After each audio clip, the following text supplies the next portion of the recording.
Tēnā koutou katoa, ko Margaret toku ingoa, no te waipapa tō mātarau I te Kura Mātauranga. Aho, I'm Margaret and I'm from the University of Auckland, and I also turned 21 this year. We wish. And thank you very much for the invite today. I'm going to be giving a talk on some work we've been doing with a whole lot of people who've been helping out to try and get this work done, and we presented it not so long ago at the Australasian Ornithological Society. Okay, let's get underway. So as I said, this has been a collaborative project over a number of years. So I'd like to thank my collaborators, Ellery, Rachel and Josie. And we're really wanting to look at this issue of escape pet birds and whether we're actually creating another high risk pathway for parrot invasion, which of course could have an impact on our native birds, particularly in our urban areas to start with, but then of course spreading out into our more natural areas. And unfortunately, we already know our native birds are always already dealing with a lot. We know that noise pollution in urban areas can have an impact on our native birds. We know there's too many rats, and many of you are dealing with that at the moment. And we know that often in our urban areas, we've got really poor vegetation structure. We know that shrub layers are a really critical part of that vegetation structure that's often missing. We like to have those single trees with the lawns underneath rather than good, diverse vegetation structure. And of course, we know that other pets are spilling out of our urban areas and having an impact on birds. So we've got too many cats, as well as we can see here from a picture from Sam Lincoln's master's thesis some years ago. And, you know, we do focus on those mammalian predators a lot in terms of the impacts on native birds. And I just love this illustration by Josie Galbraith called The Other Housing Crisis, which is still relevant today. So we have this big focus on these mammalian predators, but we know that we have invasive birds that are throwing nests and eggs out of nest holes and competing for space. So they're kind of the forgotten driver of or threat to our native birds. So we sort of wanted to dive into this a little bit. And of course, New Zealand is very, very famous for its acclimatization societies back in the 1800s, when groups of men like this would turn up in their suits on Saturday and Sundays and auction off English birds and other birds, and really try to bring in large numbers of healthy birds for release into many areas, which is the classic thing that we try to do now with translocations. We make sure the birds are in good health, we introduce large numbers of them, and hopefully try and release large numbers of them in lots of different places to spare the risk. So it's kind of the opposite of conservation that we do in trying to establish threatened populations. These guys were trying to establish invasive populations. And many studies have occurred since based on New Zealand and around this idea of propagule pressure.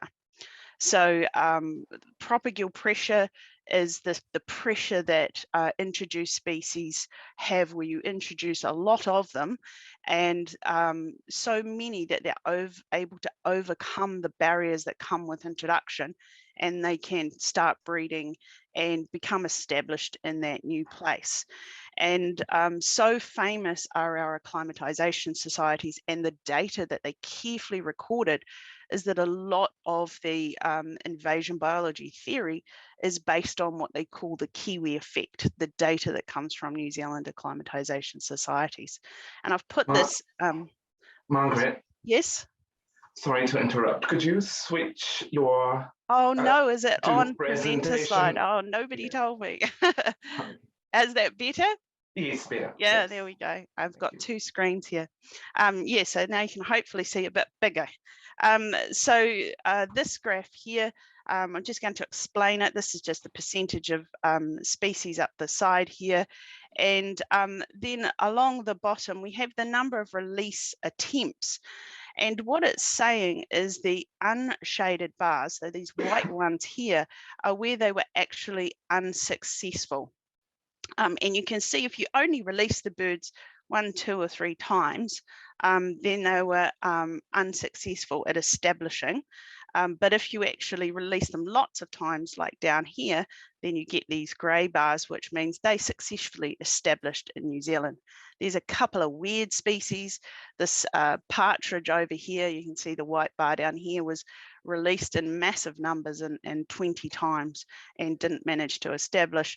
But these ones here, like the kookaburra and the mute swan, were only released once and managed to establish. But generally the pattern is very strong in invasion biology, that the more times and the higher numbers of individuals you release, then the higher the chance of a species establishing and then perhaps going on to be invasive. So what we're really worried about now is whether the pet trade has become the second wave of acclimatization. Yes, we have a lot of invasive birds already in New Zealand, and we know things like eastern rosella are increasing in numbers, and that there are impacts from these birds, but only in some situations where we're directly trying to protect something are we actually managing them. So in some way the horse is bolted, but we are really worried about this second wave of acclimatization as we see it, which would be the pet trade. And it's not so much the fact that people are selling and buying pets and keeping them in their houses, it's when they are actually escape or are released from their houses. And that might be accidentally through leaving cage door open. It appears lots of people like to have their birds free flying sometimes, storms, all sorts of things like that. Whatever it is, accidentally or sometimes deliberately, we thought we'd have a look at these lost bird reportings. So that's exactly what we did. The 2 main websites where people report their pets as being lost are Trade Me and Pets on the Net. So over 3.5 years, we recorded lost birds on these websites. So we wrote down as much things as we could possibly put into our database: when they were lost, what species were they, sex, age, number of individuals, and location as close to specific as we could, which was often a suburb. So over 3.5 years, we got 1,205 listings, which when you convert to what actually happens for New Zealand, we're looking at about 331 birds per year being lost from cages. So that turns out to be 27 birds a month. And what we've done here is animation heat map. You'll be familiar with these if you use Catch IT for rats.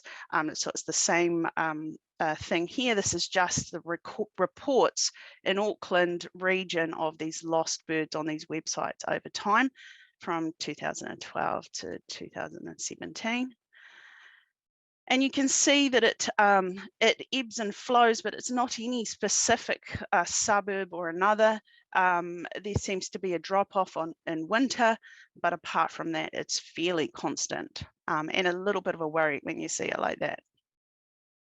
So not surprisingly, the thing that's determining the number of lost birds is human population. Median income does increase the number of lost birds, but that's probably just reflects the people who can afford to buy a pet in the first place for it to be lost. So not surprisingly, when you look at human population, which is the orange line, human population is largest in Auckland, and then you're looking at Canterbury and Wellington, and so the number of listings of lost birds matches that, unsurprisingly. So, and the other thing I just mentioned, that the number of birds lost tends to decrease in winter, which is possibly when people are less likely to let them out flying. So, one thing we did notice is there's a lot of different species that people have as pets and that they are reporting lost, but these top 5 species here make up 73% of the birds lost. So you wouldn't probably be surprised by the cockatiels and budgies and canaries, but there are some parrots, some of these sort of parakeets coming out in the wash as well. And I think the real worry for us is that 92% of all of the birds being lost are parrots. And they're not just being lost in ones and singletons either. What is even more of a worry is that 23% were lost as a group. So while that group size has ranged from, 2 a pair being lost to up to 20, the mean group size was between 2 and 3 being lost. We know that of those ones lost as a group, that just on a quarter were a male-female pair. And some people obviously didn't write whether they were a male-female pair. They just said 2 of them were lost. So we suspect in this other group here of 53%, there are more male-female pairs. So they're heading out into the wild already paired up, which is a real worry for what's going on.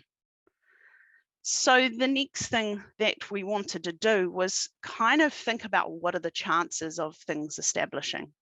So we looked at what the probability would be of having a male-female pair at large in the same location at any time. And given most of our data was from Auckland, we decided to focus on Auckland and those Auckland local board areas. And we did some simulations, thanks to Rachel, and ran them 1,000 times. We estimated that 10% of the birds would be consequently found again, which is, again, we were very conservative with the modelling because what we did find was only about 3% of birds were reported found after being reported lost. And we used all sorts of species-specific data on their lifespan and things like that to put into the model. So what did we find from these simulations? We actually found that for 7 species, there's an 80% probability of a male-female pair being at large in the same local board area at any given time, which is very, very astounding. And even more of a worry for these 2 parakeets, which we know are very invasive elsewhere. There's 100% probability based on this lost data that there is a male-female pair occurring in the same local board area at any given time. And for the ringneck, that would be in 10 local board areas it would be occurring, and Alexandrine, it would be in 5 local board areas. And even worse, we know that these 2 species hybridize as well. Not surprising with cockatiel and budgerigar, that we know that these things get out and they haven't established yet.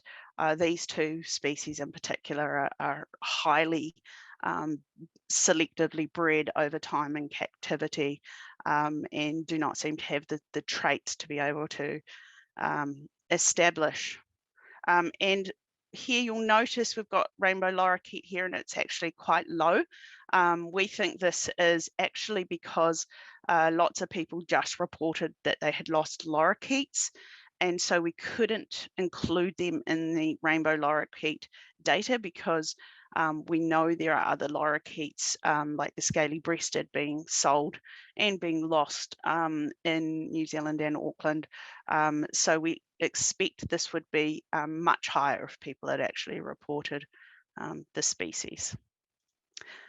So, and I guess the one reason we really are concerned about this is that we have these amazing parrots in Aotearoa to protect, particularly in terms of competition. And we know from some of Josie's previous work that there are big overlaps in nest selection between Kakariki and Eastern Rosella, for instance.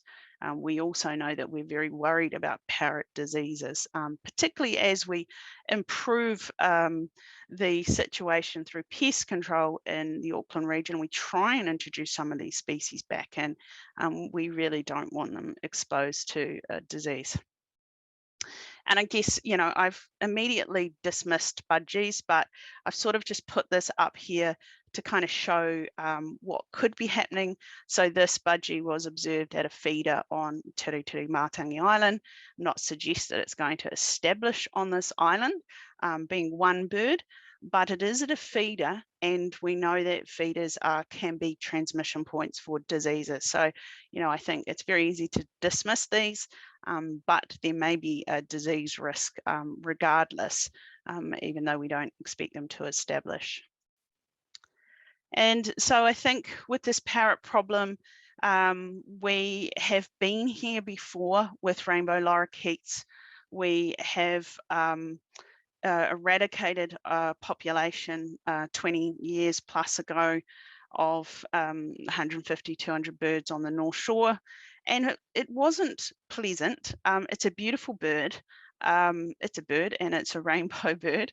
And there was a lot of kickback on this and a lot of backlash. So there was a lot of media interest.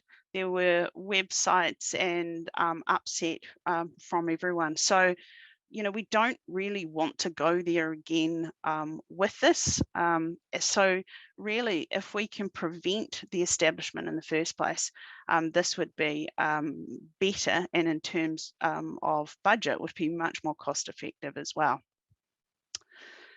I think one thing to note about our study is the numbers are actually really conservative, because not all owners will list their lost pets.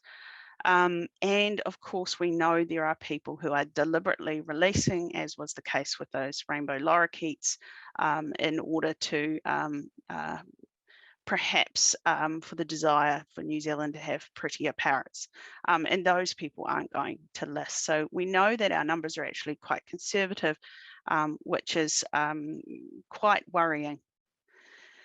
So, you know, with there is being ongoing management of parakeets and lorikeets, and I'm sure Imogen can talk about this a bit more in the panel. But we know, for instance, that the Indian ringnet, there's current incursions in Havelock North, and I think Mount Eden that MPI is dealing with. But MPI tends to only get involved when there are breeding populations. So it's kind of up to other agencies and reporting to deal with these single birds. So I would encourage anybody out there that if you see any of these birds, please report it to the MPI hotline, so we can actually get some numbers on this and show the degree to the problem, and also put it on iNaturalist as well. And of course, Auckland Council took what I think was the courageous step with these really beautiful birds that people have a lot of interest in trying to declare them pests in the regional pest management strategy. Again, there was lots of media and backlash on this from breeders, and even a Give a Little page I noticed to help with the legal action against the council. And you know, this is a story for another day and not my story, but the outcome has been good.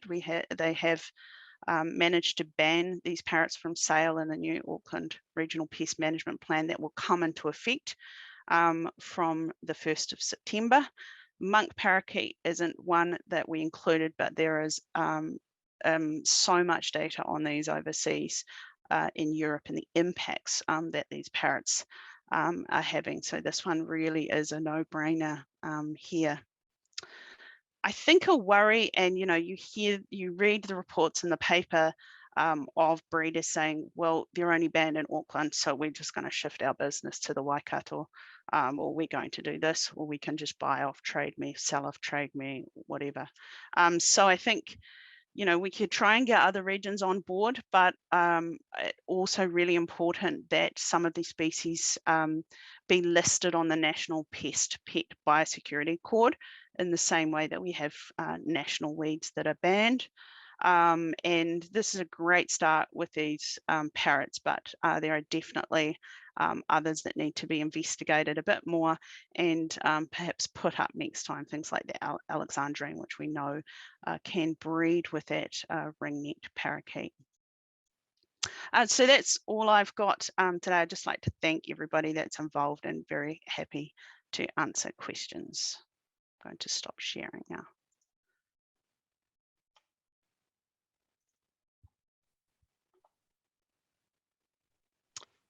Thanks, Margaret.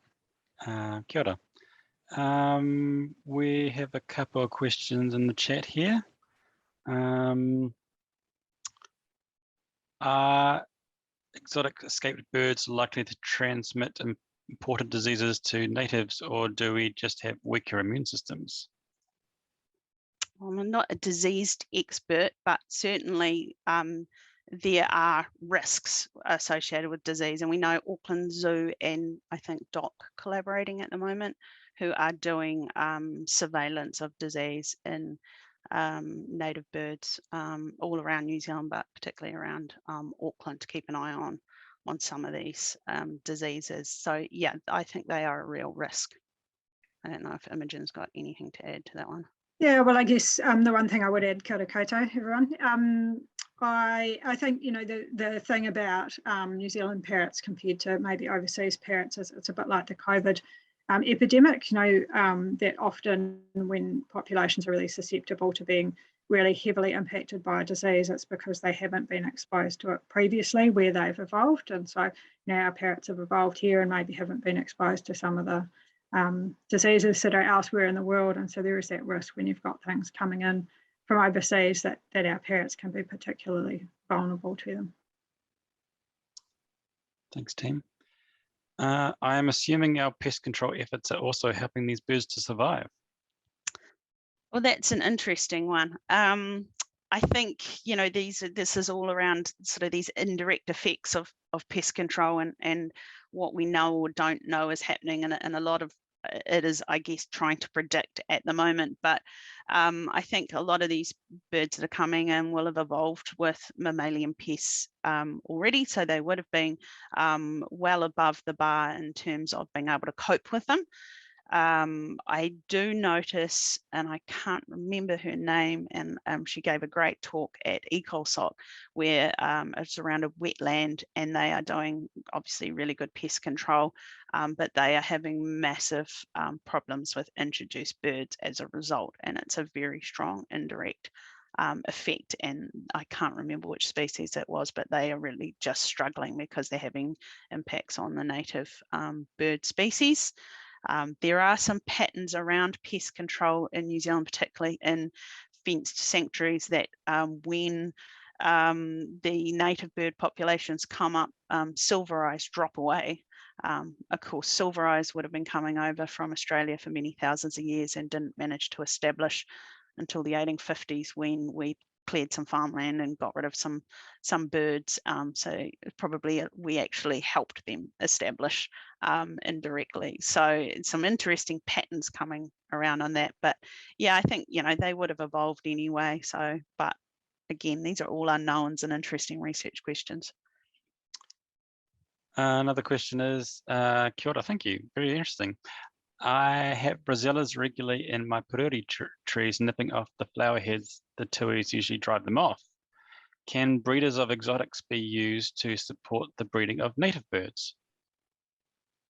Well, I think Imogen might want to comment on that one, and I think, sorry, Imogen, I'm going to dump. I know Imogen and I have had conversations of this idea of having natives as pets, and that's a tricky one, because we suddenly take away people's ability to have all pets, and people would like a pet, and so do we let them breed natives? Well, I'd say that would be a very big question for tangata whenua, because most of these native birds are taonga species, but I also wonder whether Doc would be worried about disease and sort of captive populations as well. But so I think it's a really complicated one, but Imogen may, I'm sure, have had a lot more interaction with breeders and thought about this one. Yeah, well, I have, and I think you've sort of really hit the nail on the head, Margaret. I think there's some really complex stuff going on here, and that maybe if we could turn back time, we might have had a different culture around pet ownership in Aotearoa, where we hadn't just transplanted pet ownership norms from overseas, and historically both Māori and early colonial Pākehā had things like tui as pets, and they can be taught to talk, and so really there are some potentially quite different relationships that we could have had and indeed could have in the future as a country with pet ownership that are much more Indigenous focused. But I think, as Margaret said, that it's not that simple. That's definitely a conversation that that tangata whenua would need to have a really pivotal role in leading that conversation. There's also issues around disease and genetics around breeding these things. So it's pretty complicated. But yes, and I think some of the breeders who breed exotic birds do also breed native birds, but there's a lot of interest in some of the exotic species seem to be more popular, and I think because of our current regulatory settings, it's difficult for people to breed native birds. So maybe we should be having a conversation as a society about whether that's the best policy setting that we could have. Good answer. I've heard that feral monk parakeets have some pretty funky living arrangements that cause problems overseas. How does that relate to New Zealand's environment? I'll take this one. Thanks, Margaret. So this is one of my favourite stories. So monk parakeets are really unusual amongst parrots. So most parrots are hole nesters, as Margaret mentioned in her talk, but monk parakeets actually make their nests out of twigs, and they'll make a sort of a twig nest with a little chamber in it and maybe a little entrance hole, and sometimes they have them on their own, but sometimes they get together in these really large colonies and make basically communes that can be up to 1,000 kilograms in size with all these sticks. And in some parts of the world, places like Florida, where they're quite invasive, they've got a real fondness not just for making these communes in trees, but also on sort of electrical equipment, and so power lines, cell phone towers, power substations, that sort of thing. And so that, you can imagine, doesn't go very well. Can be quite expensive and dangerous. So that's another reason that we don't want these things establishing here. No. I did see these in a communal nest in Europe, and it was in a phoenix palm, so I had sort of very mixed feelings about these two invasive species. Do these parrot species have sufficient food sources to become established in Auckland?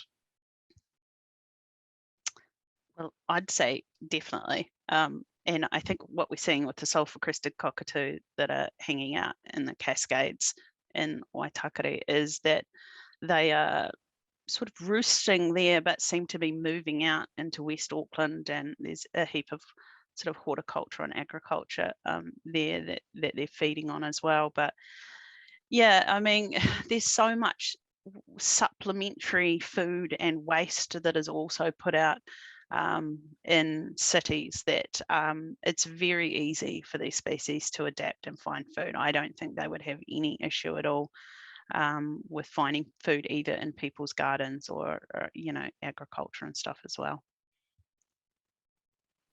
And we know that often these species that become invasive, one of the traits that does help some species become more invasive than others is that sort of habitat generalist trait. And so it is often those ones that have, you know, some of these species that Margaret's been talking about have quite broad diet ranges, and so they'll take a whole lot of things. We also know overseas where some of these species have been really invasive that active supplementary feeding by bird feeders is often a key support to their populations, and Margaret touched on that one of the key challenges for, say, parrots compared to, you know, rats or something that's a bit less charismatic is that, you know, once these species get out into the wild, actually people, you know, a lot of people really like seeing them in their gardens and will actively feed them, and so that's an additional challenge.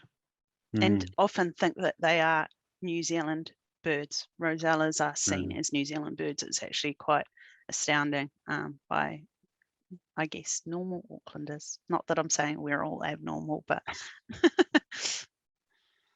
how much resourcing is available to enforce the RPMP in terms of monitoring trade me, etc., for sales once the ban comes into effect? Yeah, perfectly adequate, I'm pleased to say. So this is quite exciting.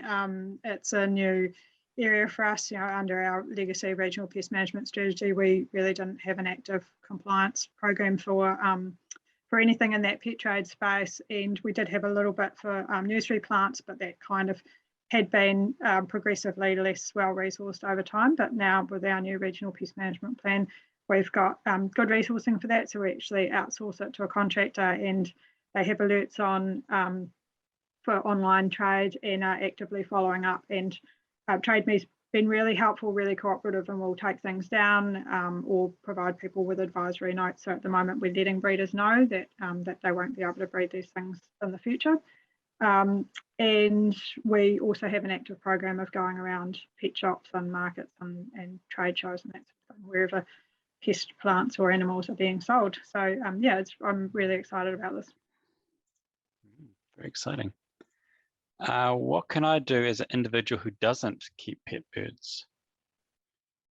I'll see what Imogen says, but I really want to see some of them on the ban list, and I really think we need to let MPI know. So I'd really like you to ring that hotline and also put it on iNaturalist as well. I mean, I don't expect MPI will do anything about it, but at least we have numbers recorded about that this is a problem.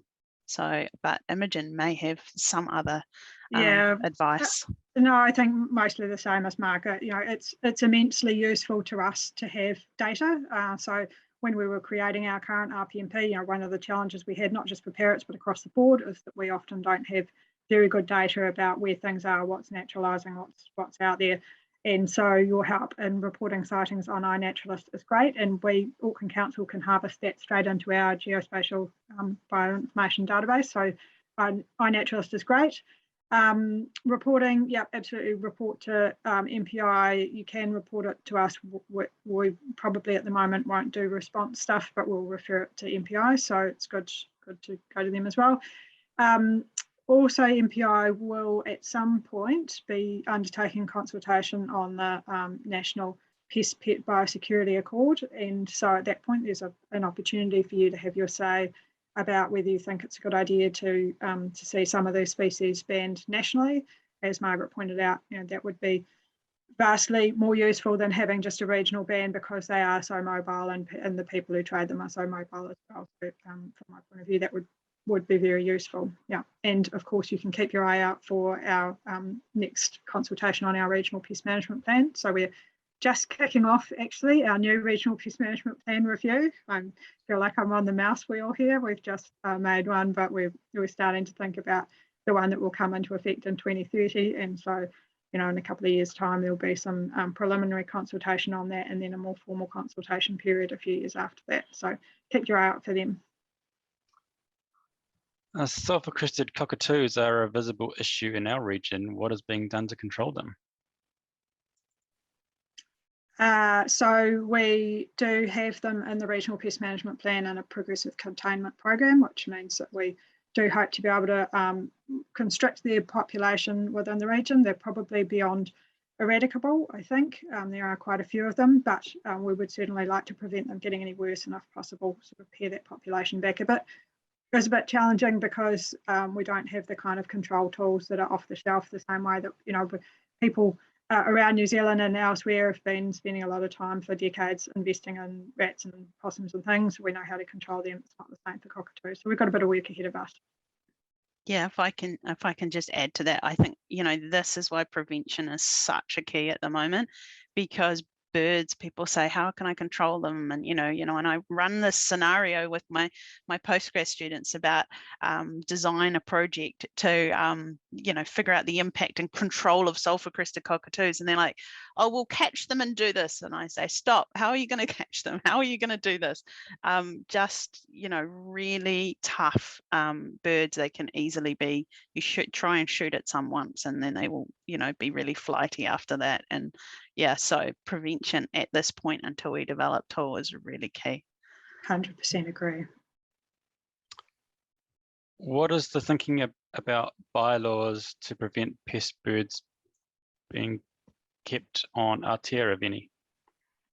So yes, that's a good question. So that's something that I omitted to mention earlier. So we have those 3 species that Margaret mentioned that will be banned from sale right across the whole Auckland region from the 1st of September this year. But on Aotearoa, there's actually a longer list of 6 species that people won't be able to bring to Aotearoa and won't be able to breed on Aotearoa. So if you lived there and you already have one of these animals, you can continue to have it as a pet, but you can't breed it or acquire new ones. So because that's a real priority for us. And in addition to that, you know, that would be the top area in the region where we would mount an incursion response if we found any of these escaping.